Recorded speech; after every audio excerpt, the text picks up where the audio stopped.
Hello students, my self Avinesh Saini. और आज James of NCERT series में आपके साथ हम डिस्कस करने जा रहे हैं एक बड़ा important topic Newton's law of motion का, दैट इज सूडो फोर्स। बड़ा कंफ्यूजन होता है कहाँ सूडो फोर्स लगाया जाए, किस पर लगाया जाए, कब लगाया जाए और कब ना लगाया जाए। तो आज वो सारे कंफ्यूजन आपके दूर होने वाले हैं। ध्यान से समझिएगा क्या होता है। देखिए, जब हम न्यूटन्स लॉ की स्टार्टिंग करते हैं तो न्यूटन्स फर्स्ट लॉ, जिस पर मैंने एक वीडियो पहले बनाया हुआ है, न्यूटन्स फर्स्ट लॉ क्या होता है, what is Newton's first law. Newton's first law,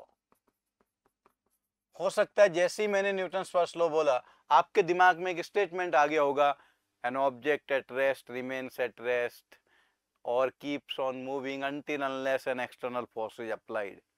this was Galileo statement. Newton ने ये बोला था कि net force on an object is zero if acceleration is zero. या आप ये भी कह सकते हैं अगर एक्सेलरेशन जीरो है तो नेट फोर्स जीरो होगा, नेट फोर्स जीरो है तो एक्सेलरेशन जीरो होगा। मतलब इन्होंने ये कहा अगर आप किसी ऐसी जगह बैठे हैं जहां से ऑब्जेक्ट का एक्सेलरेशन जीरो नजर आ रहा है तो उस पर नेट फोर्स भी जीरो नजर आएगा। And this is the definition of inertial frame of reference. ये इनर्शियल फ्रेम ऑफ रेफरेंस का डेफिनेशन है। और इनर्शियल फ्रेम वो होते हैं विच हैव जीरो एक्सेलरेशन, जिनका अपना खुद का एक्सेलरेशन जीरो होता है, जो कांस्टेंट वेलोसिटी से मूव कर रहे हो। एक इनर्शियल फ्रेम के रेस्पेक्ट में अगर कोई और फ्रेम कांस्टेंट वेलोसिटी से चल रहा है तो वो भी इनर्शियल होगा। मतलब अगर आपने एक इनर्शियल फ्रेम ऑफ रेफरेंस पता कर लिया तो उस फ्रेम में जाकर आप बाकी फ्रेम्स के बारे में बता सकते हैं कि वो फ्रेम इनर्शियल है या नहीं है। अगर एक इनर्शियल फ्रेम है तो उसके रेस्पेक्ट में जो रेस्ट में होगा या जिसकी वेलोसिटी कांस्टेंट होगी वो भी इनर्शियल फ्रेम ऑफ रेफरेंस कहलाएगा, right. And Newton second law आप जिस फॉर्म में वो है F net equals to M A, that can only be applied in inertial frame of reference. तो फर्स्ट लॉ ये बताता है कि सेकंड लॉ लगेगा या नहीं। लेकिन फिर न्यूटन ने कहा कि अगर आप ऐसे फ्रेम में चले गए जिसमें एक्सेलरेशन है तो भी आप मेरे लॉज अप्लाई कर सकते हैं, लेकिन आपको एक और extra fictitious imaginary force assume करना पड़ेगा जो एक्चुअल में है ही नहीं। उसी फोर्स का नाम है सूडो फोर्स। देखो, इसको थोड़ा सा एक्सप्लेन करने की कोशिश करता हूं मैं। मान लीजिए ये एक ब्लॉक है, ग्राउंड पर रेस्ट में रखा हुआ है और ग्राउंड को हमने ये अज्यूम किया है that ground is an inertial frame of reference. जो अर्थली ऑब्जेक्ट हैं, जो अर्थ पर मूव कर रहे हैं, उनके लिए अर्थ को inertial frame of reference assume किया गया। रिमेंबर, अज्यूम किया है नहीं, क्योंकि अर्थ तो रोटेट कर रही है सन के अबाउट, खुद के एक्सेस पर भी उसमें एक्सेलेरेशन है। सेलेस्टियल बॉडीज के लिए अर्थ को हम इनर्शियल नहीं मानेंगे, अर्थली ऑब्जेक्ट्स के लिए अर्थ को इनर्शियल मान लेते हैं। तो ये रेस्ट में है और रेस्ट में ये एक आदमी रेस्ट में खड़ा हुआ है ए, ये बता रहा है कि ब्लॉक रेस्ट में, एक्सेलरेशन जीरो है। तो इसे कहोगे बोलो भाई फ्री बॉडी डायग्राम बनाओ, ये कहेगा लो जी एम जी नीचे लग रहा है, नॉर्मल ऊपर, net force zero, acceleration zero, Newton first law applicable, मस्त। अब दूसरा ऑब्जर्वर है जो कांस्टेंट वेलोसिटी चल रहा है,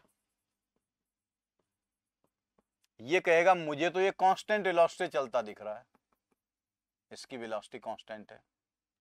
तो वेलोसिटी कांस्टेंट है तो एक्सेलरेशन जीरो, तो कहेगा हाँ बिल्कुल एक्सेलरेशन जीरो है, यही दो फोर्स लग रहे हैं।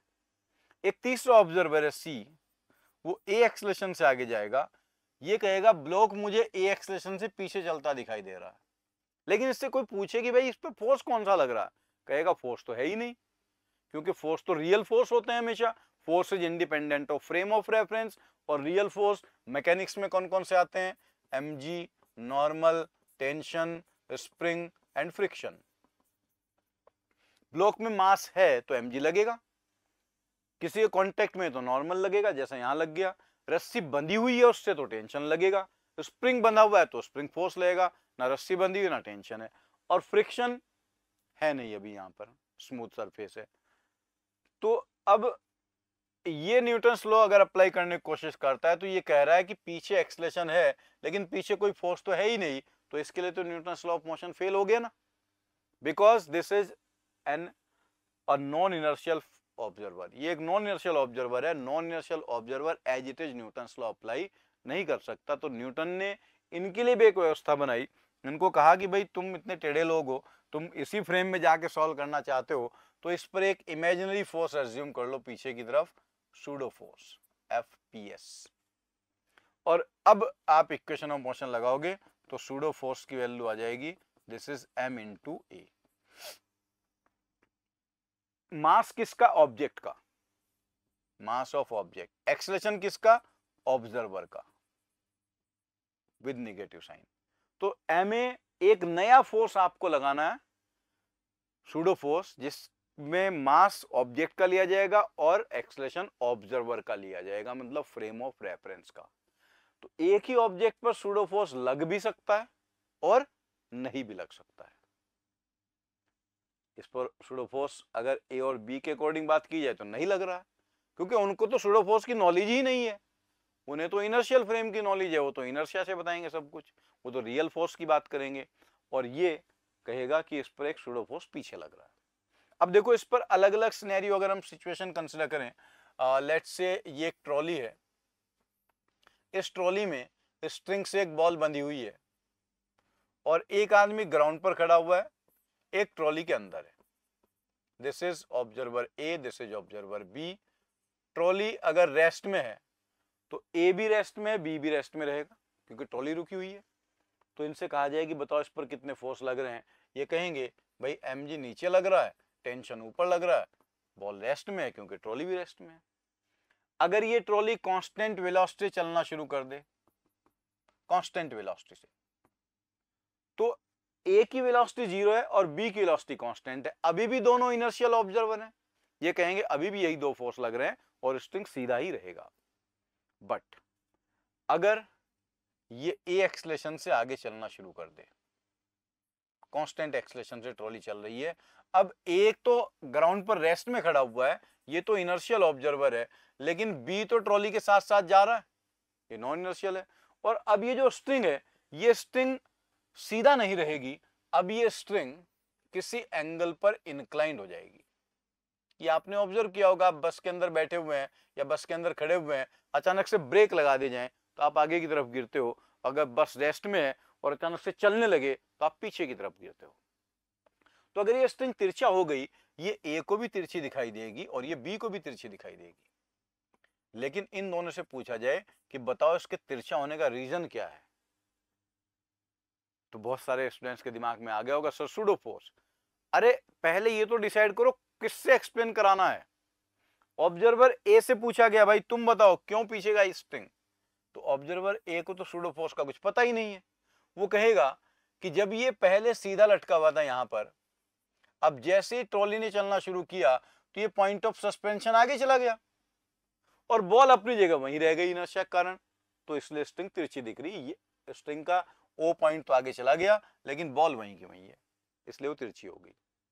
इससे कहा जाए बताओ फ्री बोर्ड डायग्राम बनाओ, ये कहेगा ये लो भाई फ्री बोर्ड डायग्राम ऐसे बन गया, यहाँ टेंशन लग रहा है, यहाँ mg लग रहा है और कोई फोर्स लगाएगा नहीं, रियल फोर्स लगाएगा, इनर्शियल ऑब्जर्वर है।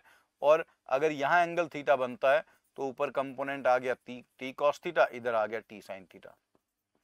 तो ये कहेगा वर्टिकल डायरेक्शन में तो फोर्स आपस में बैलेंस हो गए, T cos theta minus mg equal to 0, net force equal to ma। Vertical direction में कोई एक्सेलरेशन नहीं है, लेकिन बॉल भी तो पुली के साथ साथ ए एक्सेलरेशन से आगे जा रही है। तो अगर बॉल ए एक्सेलरेशन से आगे चल रही है तो इनर्शियल ऑब्जर्वर के अकॉर्डिंग जिस डायरेक्शन में एक्सेलरेशन होता है उस डायरेक्शन में कोई ना कोई फोर्स होना चाहिए। ये कहेगा कि देखो टेंशन का कंपोनेंट आ गया T sine theta and T sine theta is providing acceleration. तो रस्सी को इसलिए तिरछा होना पड़ा क्योंकि बॉल को आगे की तरफ एक्सेलरेशन चाहिए, तो स्ट्रिंग तिरछी हो गई ताकि टेंशन का कंपोनेंट आगे आ जाए, क्योंकि mg तो आगे आ नहीं सकता, राइट। अब अगर ऑब्जर्वर बी की बात की जाए, उन्होंने कहा भाई तुम बताओ क्या हुआ, तो वो कहेगा हाँ जी रस्सी तो मुझे तिरछी दिख रही है और यहाँ ऑब्जर्वर बी है, ऑब्जर्वर बी में खुद एक्सेलरेशन ए है। वो कहेगा जब ये स्ट्रिंग यहाँ सीधी थी तो इस पर mg फोर्स नीचे था, टेंशन ऊपर था, एक सूडो फोर्स लगा ma पीछे की तरफ जो इसको घुमा के पीछे लेकर आया। और जब ये यहाँ इक्विलिब्रियम पोजीशन में आई तो mag नीचे है, ma पीछे की तरफ है और टेंशन ऊपर है, इसका अपवर्ड कंपोनेंट बन गया टी कॉस थीटा, आगे कंपोनेंट बन गया टी साइन थीटा। ये जब इक्वेशन लिखेगा तो ये कहेगा वर्टिकल डायरेक्शन में net force 0, T cos theta minus M G equal to 0। और ये कहेगा एक्स एक्सिस में हॉरिजॉन्टल में भी net force 0, T sine theta minus M A is also 0। पहला इक्वेशन दोनों का एक जैसा है, सेकंड इक्वेशन को मैथमेटिकली देखो तो एक जैसा है, आप नेगेटिव साइन इसे उधर ले जाए में बन गया, लेकिन दोनों के एक्सप्लेनेशन में बहुत बड़ा अंतर है। सेकंड इक्वेशन जब बनी तो ऑब्जर्वर ए कह रहा है कि T sine theta equals to mass into acceleration, M A is not a force here, यहां एम ए कोई फोर्स नहीं है, एम ए नेट फोर्स है। और ऑब्जर्वर बी कह रहा है कि टी साइन थीटा आगे लग रहा है, एम ए पीछे लग रहा है एंड नेट फोर्स इज 0। तो ऑब्जर्वर बी के अकॉर्डिंग एम ए फोर्स है, ऑब्जर्वर ए के according M A net force है। वो सूडो फोर्स है, mass of object into acceleration of observer. तो एक ही ऑब्जेक्ट पर सूडो फोर्स लग भी सकता है, सूडो फोर्स नहीं भी लग सकता है। एक और छोटा सा एग्जांपल देखिए, लेट्स से ये एक ब्लॉक है, ये आगे की तरफ ए एक्सेलरेशन से चल रहा है, एक ऑब्जर्वर यहां ग्राउंड पर है और एक ऑब्जर्वर बी आगे जा रहा है 2a एक्सेलरेशन से। तो इस पर mg फोर्स नीचे लगेगा, नॉर्मल ऊपर लगेगा, वो तो आप जानते हो। ऑब्जर्वर ए से कहा जाए कि उसका फ्री बॉडी डायग्राम बनाओ, तो ऑब्जर्वर कहेगा दो फोर्स ये लग रहे हैं और कोई ना कोई फोर्स आगे रहा ही होगा जो इसको आगे खींच कर ले जा रहा है, कोई ना कोई फोर्स तो लगा होगा ना जो इसको आगे ले जा रहा है। हो सकता है वो एक्सटर्नल कोई रस्सी से बांध के खींच रहा हो या कुछ भी हो, बिना फोर्स के तो आगे चल नहीं सकता। और वो कहेगा n equal to M G है और ये जो नेट फोर्स आगे की तरफ लगा this is equal to M A.